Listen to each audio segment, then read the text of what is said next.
My archer videos. Well, we got the hydraulic valve on. It looks like a bit of a nightmare, but this is what we got. So this is a 4-spool, and we got the main. This is like the 2 controls at the front, because this tractor's plumbed for doing multiple things. This would have been for the been used for the sweeper.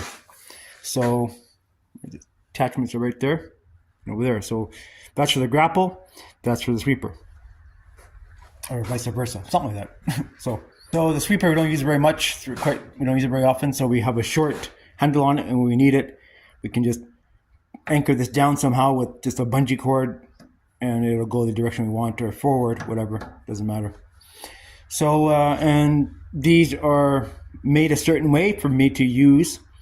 I want them longer, and of course you might wonder, oh, it looks kind of crappy and all bent and shit like that. But the thing is, when you're on the machine, once you're on the machine, right, your fingers are like this on there, right, and you'll know by the level of the handles what does what.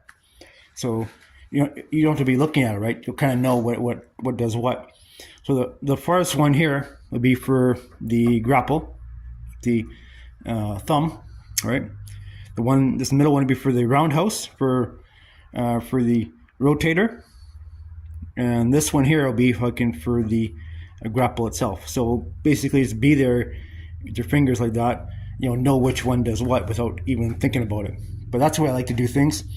When in the old days when I had forklifts and stuff on tractors with multiple controllers, I would always have one controller that was bent a certain way, so you know what it does, right? Even though sometimes on the tractors you would have like a 3-spool, right? And you have, of course, you have the one that goes up and down, right? And then the middle one would operate the tilt to the mast goes like this, and the other one where the forks go like that. And what I'd do, so you don't get confused, I'd bend the lever sideways, so that one is a side shift. So that's the way we used to do things, and that's the way I've done it like this. So I know exactly what does what. It looks kind of goofy, but this is the way to do it. So I like it nice and close, and they do what I want. So that's my opinion. That's the way I do things, so you don't screw up when you're on the machine. Everything's plumbed, ready to go. This is how I'm going to do it. So now I'm waiting for my hose and my crimper, so we can start running hose and doing stuff. We got the mounts already done. I was kind of not too impressed. Like, this is not very thick. It's only about 90. It's about 1/8 of an inch thick. This part here.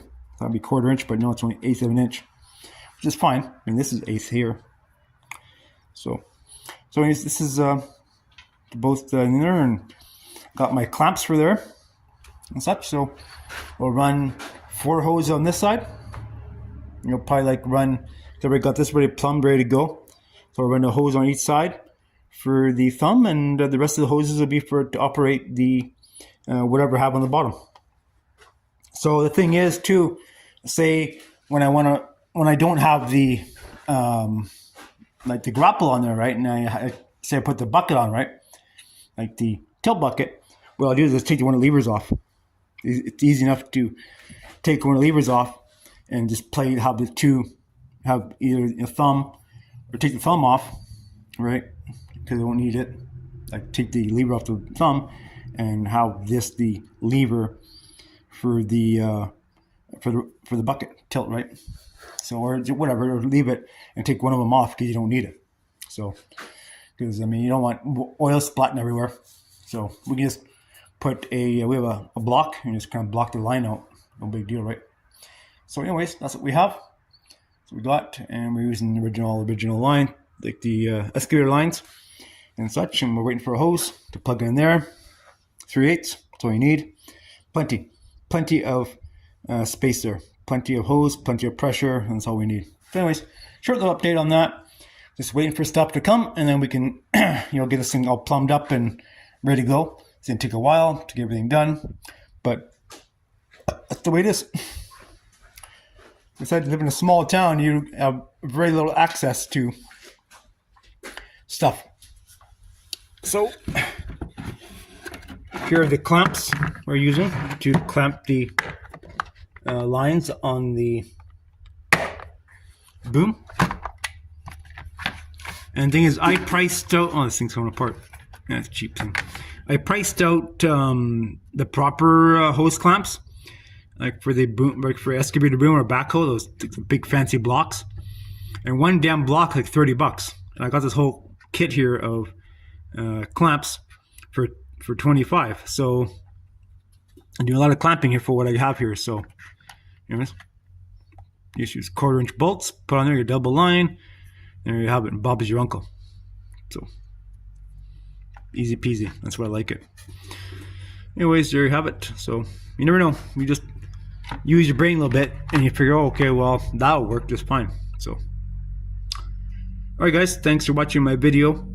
Hope you enjoyed watching it. It's not nothing special this time around, but it is what it is.